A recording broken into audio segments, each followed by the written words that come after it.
काय रे लेका, कसला विचार करतोयस एवढा? नाही, विचार नाही करत आहे बाबा.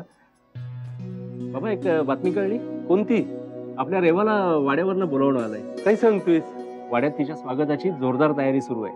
अरे बघ, आपण इथं उभं का आहोत? तर लगो लग वाड्यावर जाऊ. नाही बाबा, आपल्यापैकी कुणीच तिथे जाणार नाही. का? हो, जहागीरदारांचं घर आहे ते. आणि आपण कोण आहोत? त्यांच्या वाड्यावर कामं करणारी माणसं. कुठल्या नात्याने आणि कुठल्या तोंडाने जायचं आपण तिथे? आपल्या लेकी तर लगीन झाले वाड्यावर, आपण तिला भेटायला जातो. बाबा, त्यावेळी आपले हात दगडाखाली होते. अनयराजेंच्या बोलण्याला भुललो आपण. अहो, परिस्थितीच्या कात्रीत सापडून लेकीचं लग्न लावून दिलं.